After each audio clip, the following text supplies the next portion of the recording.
Good afternoon, everybody. My name is Dean Sharon Hodgson at the Ivey Business School, and I'm delighted to welcome everybody to Homecoming 2021.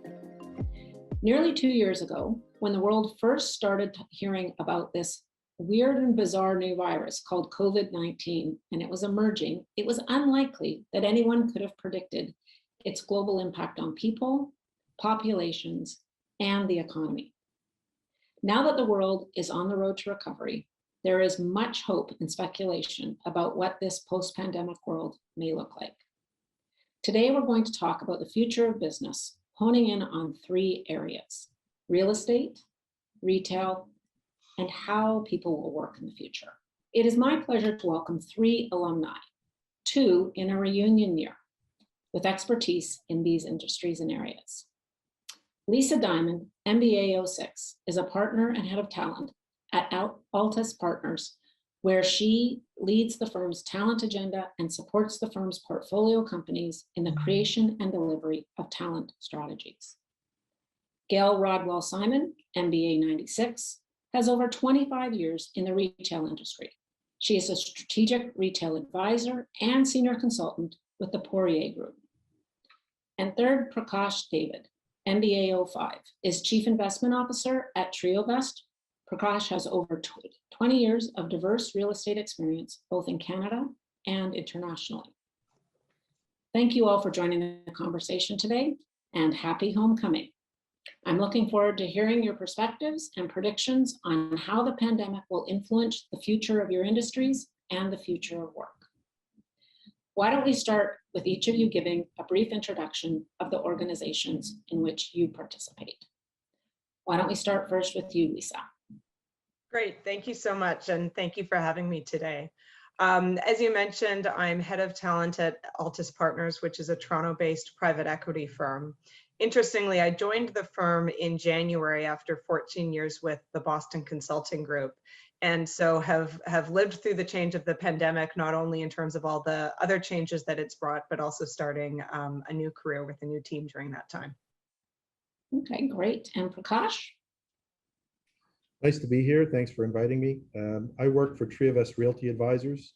We're an institutional investment manager and developer, so we have about $12 billion of assets under management across the country in all the major markets. Great. And Gail? Thanks so much, Sharon, and looking forward to participating in this event. So I transitioned out of sort of large retail organizations about 3 years ago and transitioned into consulting, and I've been working with the Poirier Group, really helping organizations transform their retail operations, looking at strategy, looking at how they optimize margin and inventory, and then how they implement organizational transformation through process, roles, and responsibilities within their organizations. Well, I'm happy to hear that each of you come from very different backgrounds, but maybe we're going to find out as we go through this conversation that you have a lot of predictions and ideas that are similar, but maybe some very unique things that are related to your industries. So let's get started. Let's say, I'm going to start you off with you, Lisa, with this question. When you look back over the past 18 months, what has been the biggest change that you've seen in your industry?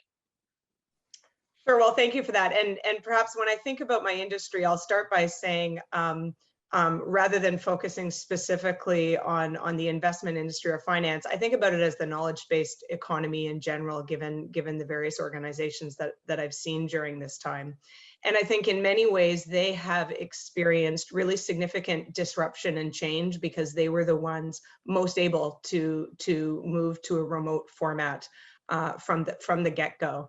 And these are organizations that in past, a lot of the value proposition was actually based on not only what the firm and the company brought to the experience for people, but the camaraderie and the shoulder-to-shoulder experience that people were getting. And that's been disrupted. And so I think part of what's happening as we now think about what does the future look like is that we're realizing that a lot of the things that we believed were truths around why did we come to the office, why did we work the way we did, have turned out to be myths. And it's not to say that the office for many organizations won't continue to play a really, really important role.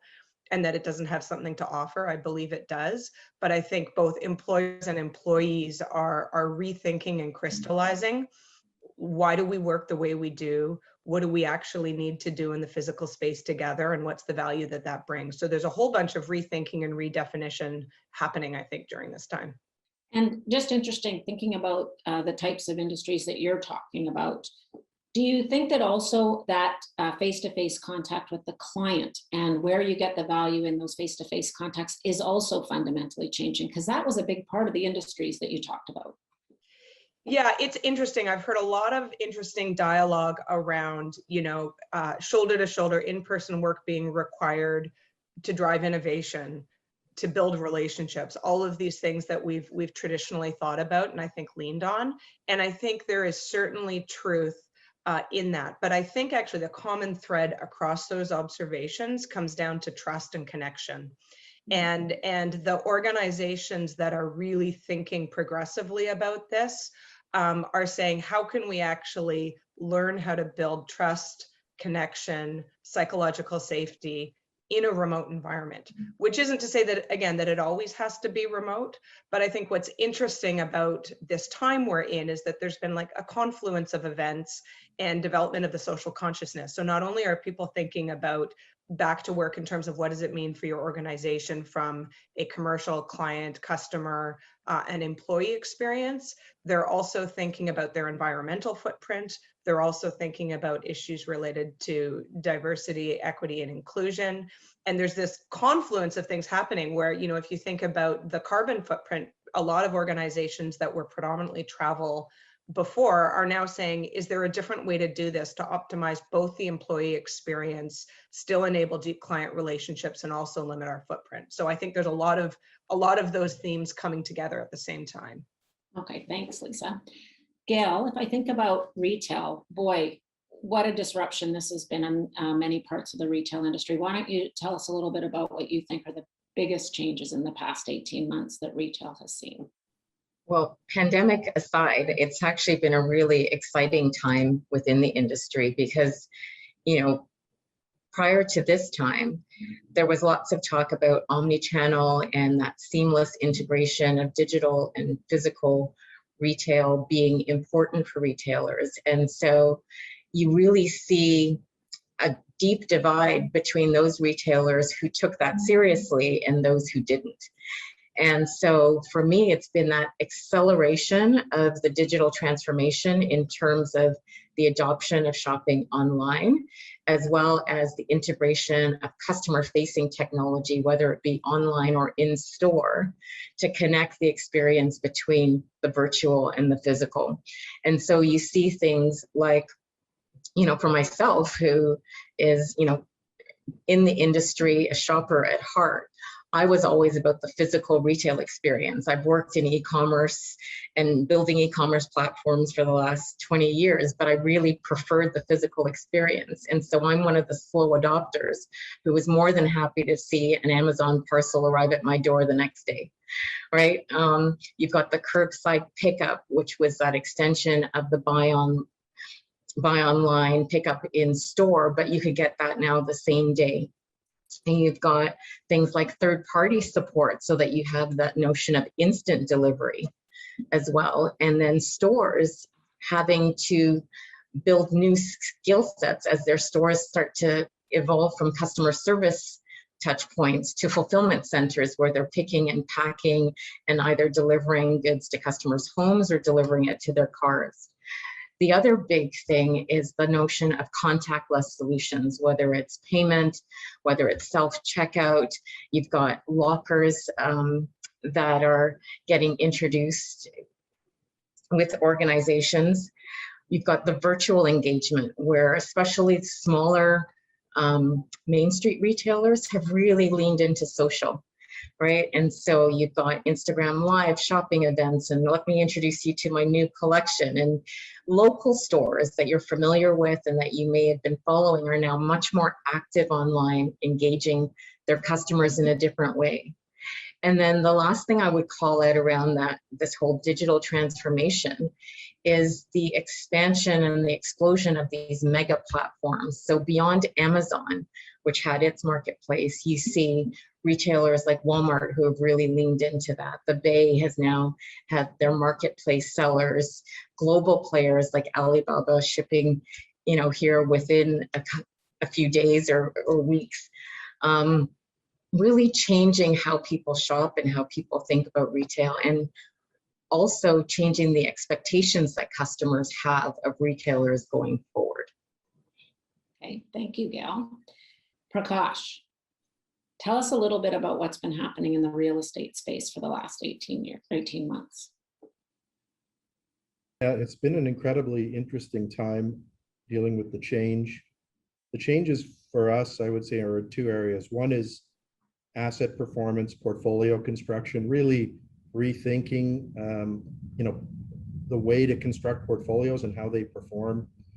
You looked awfully smart owning office and retail for the last 20 years. All of a sudden, start to question if that's your whole portfolio, where are your returns coming from? And then the way it's moved so quickly when you see the values associated with warehousing and multifamily rental, as well as other alternative asset classes. So that's been a huge shift.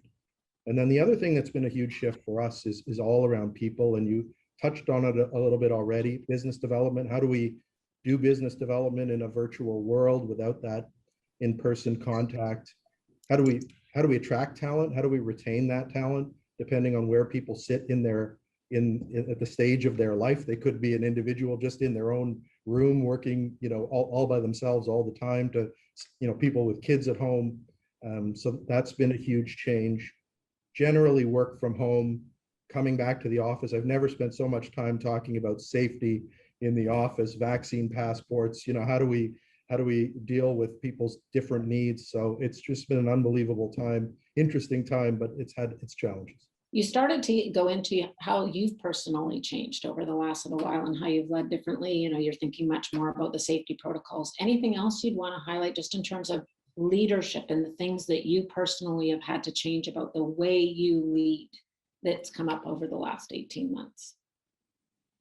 Well, I used to do a lot of walking the floor, and you can just sort of sit down with someone and have a coffee, have a chat, engage with that sort of broader team.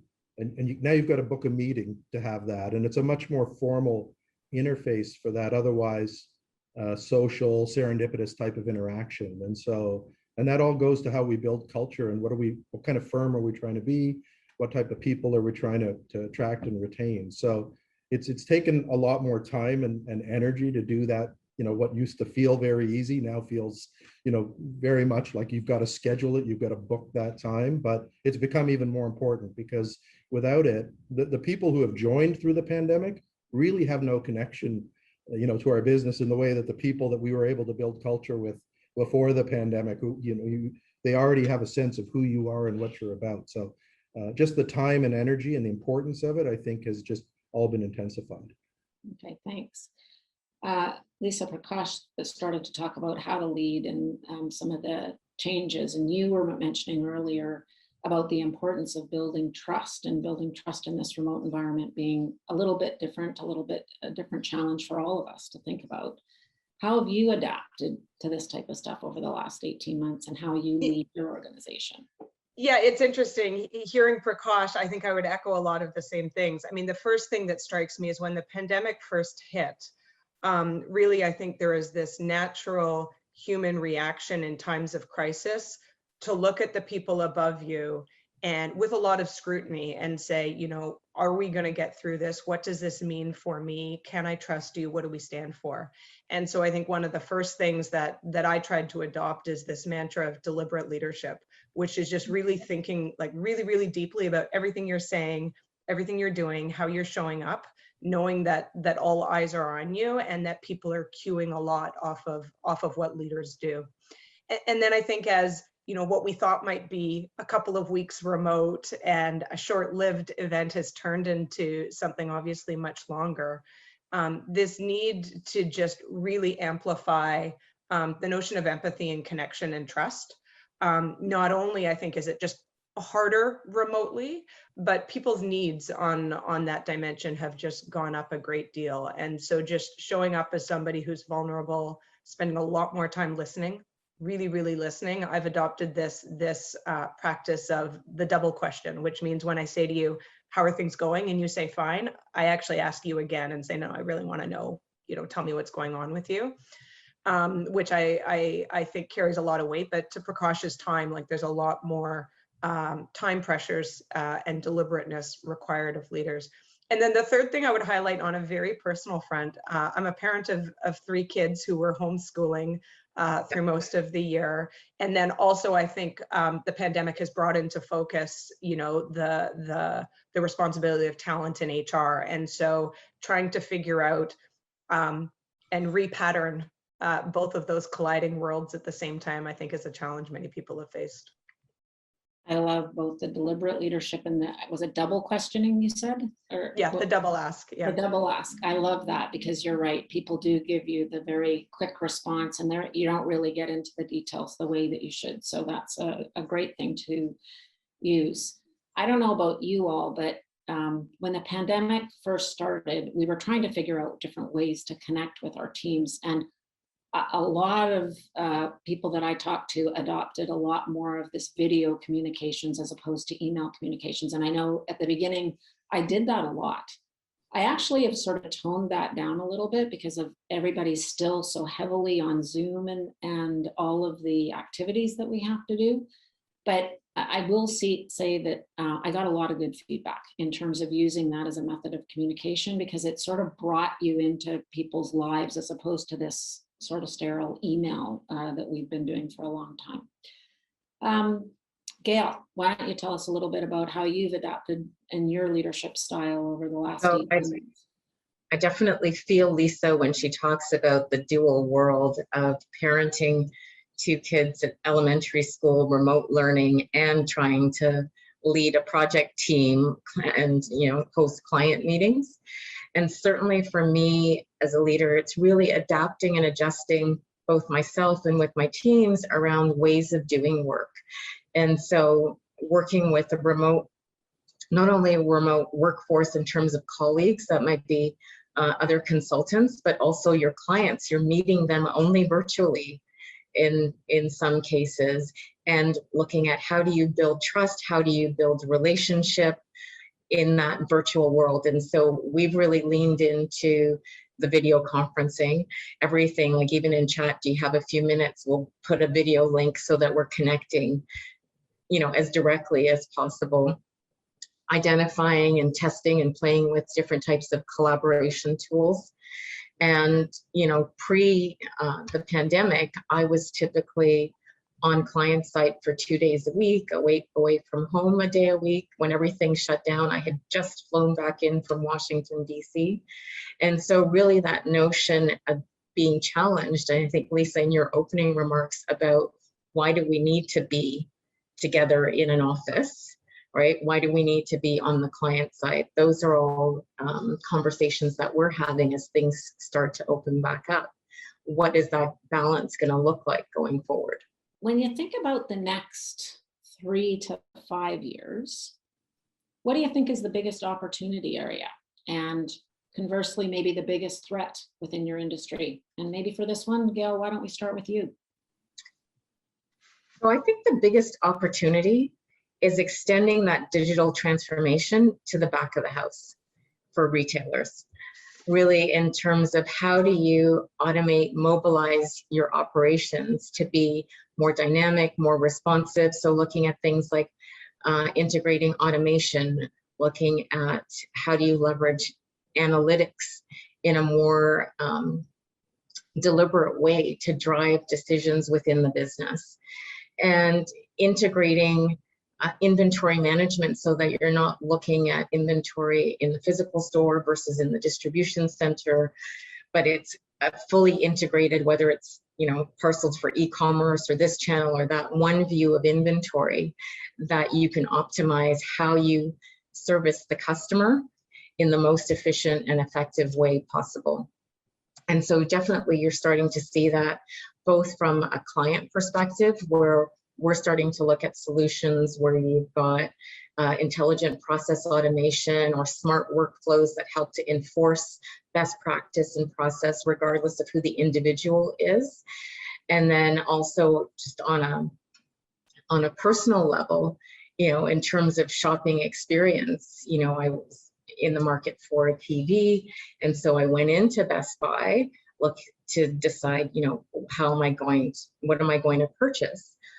And, very helpful, knowledgeable associate, I made the selection, and then it's transacted online. So everything, like all of my confirmations came via email, and then it was delivered within the week to my home. And so really, retail was really paying attention to that back end to just complete the seamlessness of the customer experience and the customer interaction. On the threat side, really what we're living through right now is just the supply chain risk. Mm-hmm. And the unpredictability. Retailers really felt the vulnerability of their supply chains. And again, from a customer perspective, I felt that personal vulnerability walking into my local No Frills or Walmart and just seeing complete runs of empty shelves, right? So for someone who is a dedicated shopper, that was anxiety causing for me especially. And so I think that risk continues. It looks a little bit different, but really understanding where do you place, how much do you buy, when do you buy, how do you mitigate things like I need to be in stock for the launch of holiday. If there's a 3, 4, 5 week, 6 week delay in vendor lead times, right? How much do you order if there's going to be a wave 4 and everything is going to be shut down? And so just really that uncertainty continues to, I think, to be a threat and will be for a while. Mm. And even thinking about the resilience of the supply chain and having multiple sources, which I think we got caught off guard in a number of different industries as a consequence of that. I'm also really wondering how the ongoing global chip shortage may end up impacting a lot of different industries out there right now. I mean, we know that it's impacted automobiles and lots of other areas. So it'll be... It's ships and it's containers, and then the prices of freight are skyrocketing, and so eventually that's going to make its way to the consumer in terms of a step change in how items are priced given the increases in the cost. Yeah, great. Prakash, maybe a similar question for you. What do you think are the biggest opportunities and conversely the biggest threats that you see in real estate? Yeah, opportunities I think are right across the board. I know there's a lot of fear or trepidation around certain asset classes, but I think they're great opportunities. With retail, it's how do you reinvent the experience? How do you start to create, make these places more destinations? Food, entertainment, people living in the same place within these malls. So there's all sorts of things, and we've seen it across the world when you shop in great retail in Asia or the Middle East or other places. You see they're probably ahead of us in terms of what those experiences are like. So great opportunity to remake that. Office footprint, a lot of people are thinking about with work from home and hybrid modes of working, does that impact office footprints? I see more of an imperative to make the office a culture driver. How do you make a fantastic place that drives productivity, that has the best light, the best air? How do you, net zero carbon? A lot of companies are moving to net zero carbon as part of their commitments. How does the office play a role in that? And so, office will continue, and in my mind, we'll need even more office in the future, not less, albeit that some people are now going into a hybrid model. It doesn't mean people are hoteling. It doesn't mean people are always going to be sharing desks. So we may not always be physically in the office as much as we were before, but we're still going to need that office space. And then, warehousing, for all the reasons Gail and Lisa have mentioned, all the onshoring of things, having materials here, that continues to be a hot asset class. Same with rental apartments, very stable, not a lot of volatility. But to your other question around challenges, we've got huge supply chain issues and also pricing discrepancies. Like the value of land is rising so rapidly. The cost of construction is rising so rapidly. You're seeing valuations you've never seen before on some of these assets. So making sense of pricing and values has been more challenging now than ever before. Okay, thank you. Lisa, what are your thoughts on this? Biggest opportunities, biggest threats in the industries that you think about? Yeah. So interestingly, in the industries that I spent quite a bit of time in, I think the threat and the opportunity is the same, which is around the retention of top talent. I think over the last 18 months or so, employees are saying that they've worked extremely hard, yet are sort of reflecting now and saying, have I really experienced personal growth? Has my learning been impaired by this? Am I getting the same apprenticeship and development and opportunity for career advancement? And also in a number of industries, right, where the experience, the in-office experience and the opportunity to be shoulder to shoulder with colleagues was such a big part of the proposition, that lipstick has come off. And so I think there is a lot of opportunity for best-in-class organizations to attract and sort of tie up top talent. And on the other hand, there's going to be the risk of massive loss for organizations that aren't able to, refresh their proposition and make sure that people feel deeply embedded in their organizations.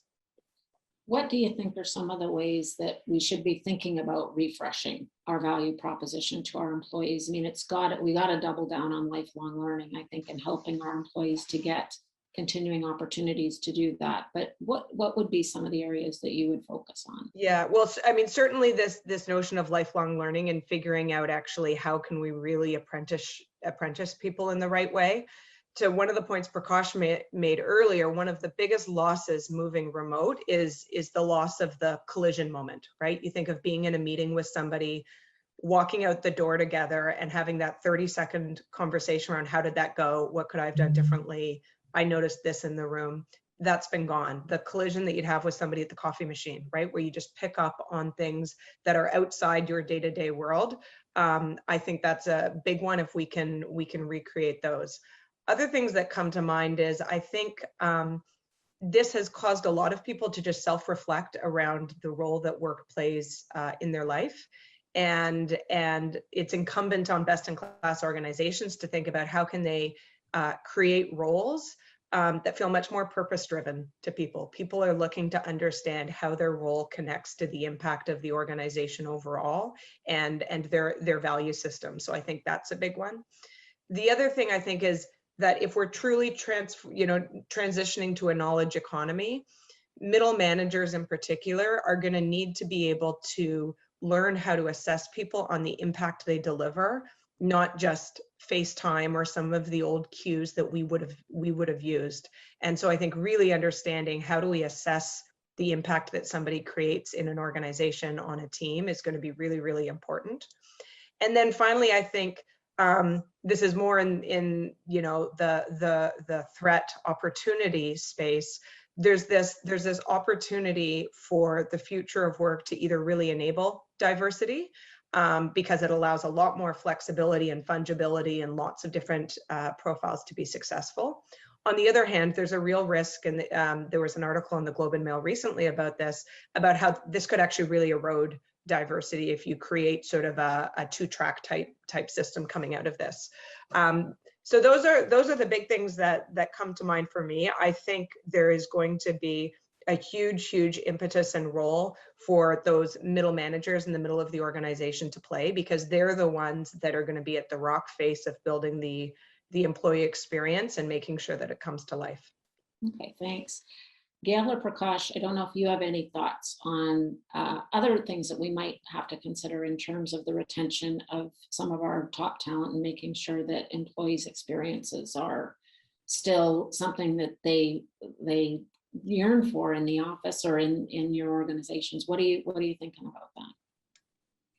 Well, I love Lisa's point around making the organization meaningful to people. I mean, we experienced turnover during the pandemic, and some of that turnover was almost puzzling. It was a sort of a lateral move type situation where somebody, I think, was sort of stuck in their room and just said, I need to change, and I'm just going to make change for change's sake. And I really regret losing some of those people. And so making the organization very meaningful to them and finding different ways to connect, because we probably can't do it the same way anymore, I think is absolutely critical, because we are trying to attract the best talent and keep them. And we invest a lot in the people and training those people and teaching those people how to be great investors and developers and asset managers. And so losing them is our biggest risk. Thanks. Gail, how about for you, or and maybe even some of the things that you're working with your clients on in this area?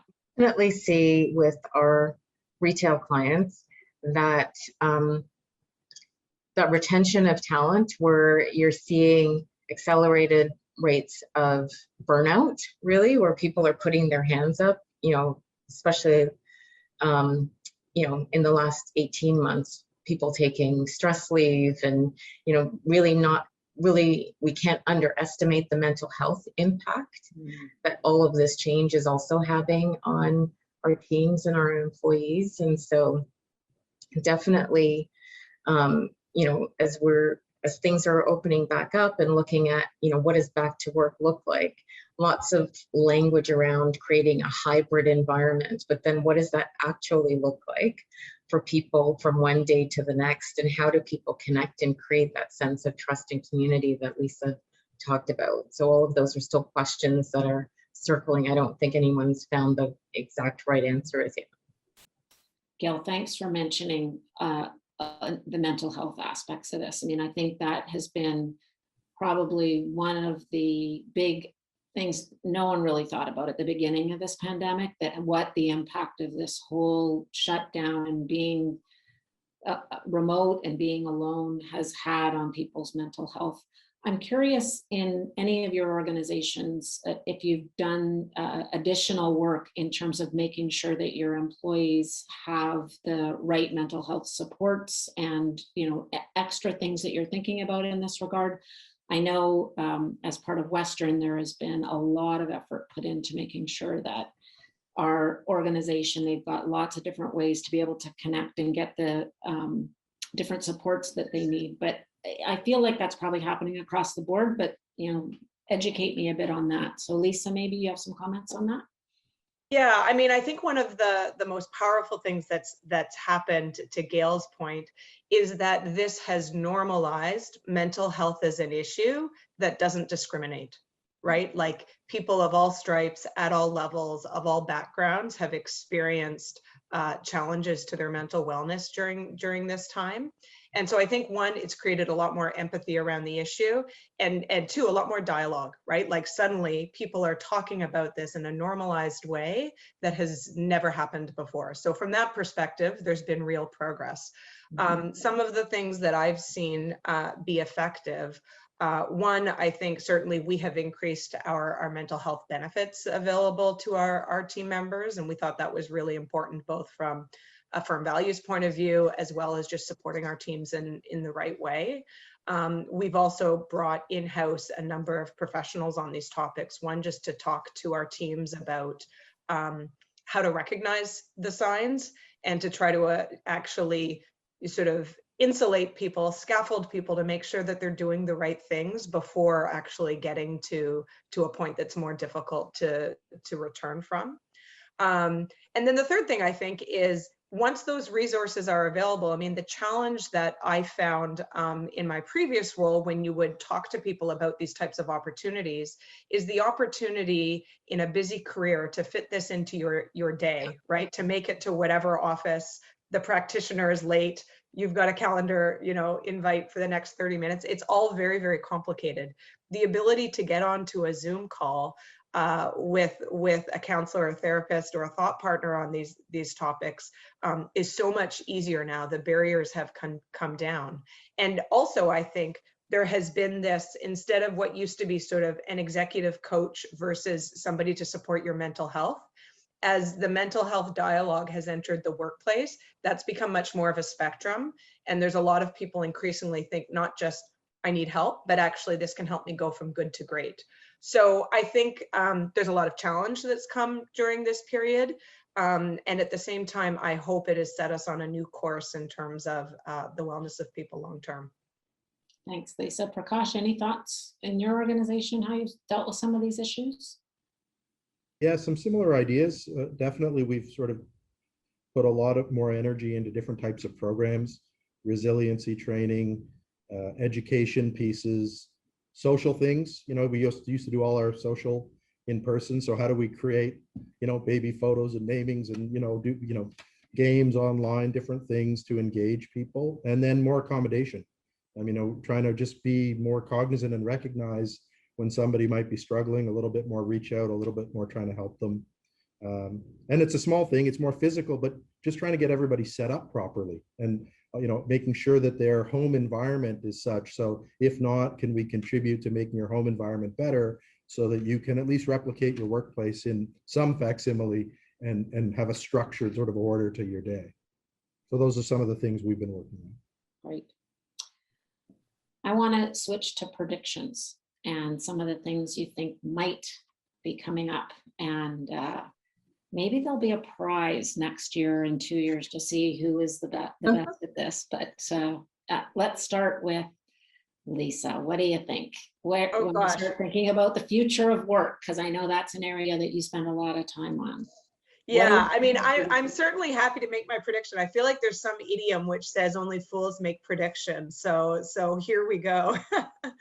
Really, if I close my eyes and think about what will the history books say about this period, I believe that they will define this as, the first major transition in the way people work since the Industrial Revolution, right? It was the Industrial Revolution that said, like, the office is really important. You need to go into a physical place of work. And I think we will look back on this as something that totally disrupted that norm and caused people to really rethink. Again, to Prakash's point and what I've said earlier, the office isn't going away. The office isn't going away, but I think the role it plays in our lives and the way we think about work, this is going to be a moment in time where things dramatically change. Okay. Gail, how about you? So picking up from Lisa's point about the role, I think for me, it's the role that the retail store plays in an omni-channel world.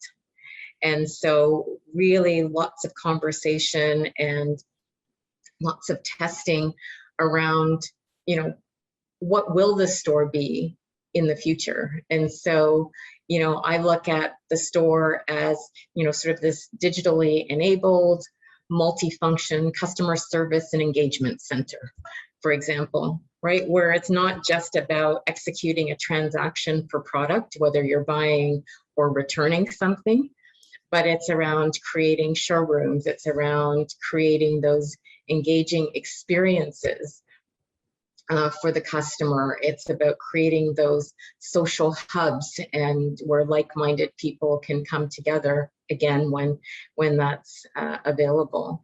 It's about what's the footprint of selling area versus back room. If some of your retail footprint turns into fulfillment centers, things like the addition of services in store to support the customer on their shopping journey, their discovery, in terms of product knowledge and that, appointment-based service offerings in the physical store location.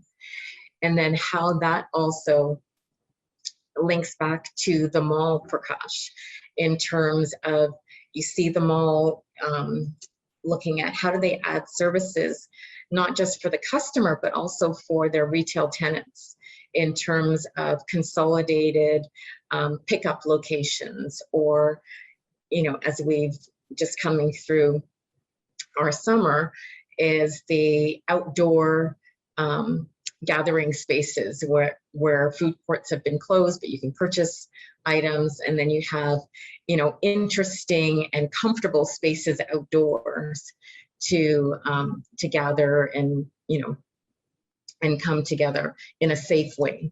And I think safety is another really important undertone, whether it be in the mall or in the actual store, of what that looks like going forward. Will the plexiglass remain? Will the decals on the floor remain? What elements, will have to be retained longer term versus what's a temporary let's make it through the pandemic.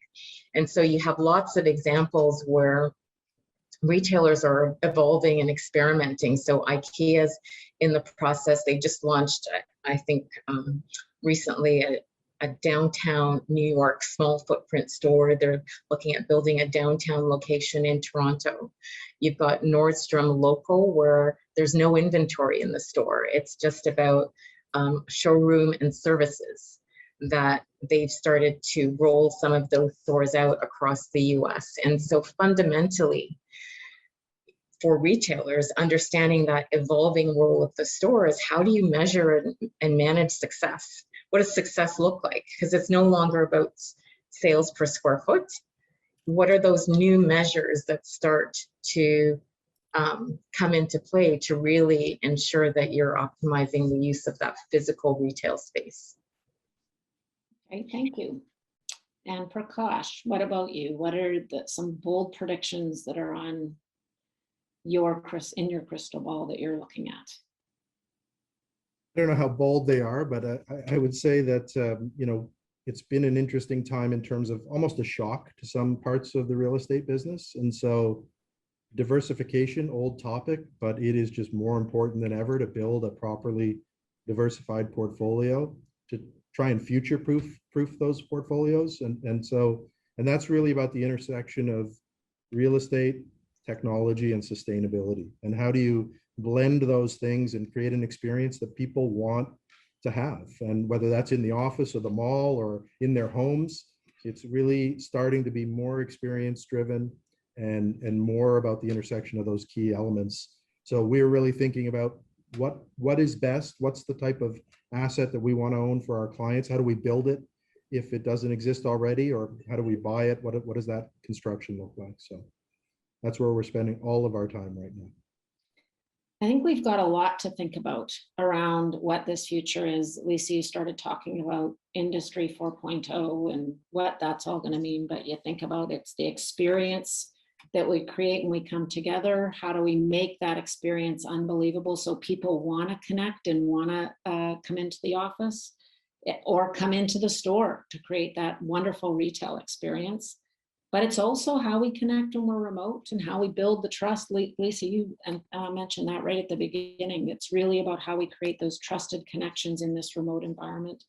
And then for both Gail and Prakash, that evolving role of what space is and how it's being repurposed for to create different experiences and respond to different needs in the market. So we've got a lot to think about in the future around where we're going post-pandemic. I want to thank all of you for your insights today and this great conversation, and for being part of our homecoming celebration. And to everyone watching, I wish you a very, very happy homecoming. And I am hoping next year we'll be in person. Come on back to Ivey. Thanks, everybody. Thank you, and happy homecoming. Thank you, everyone. Happy homecoming.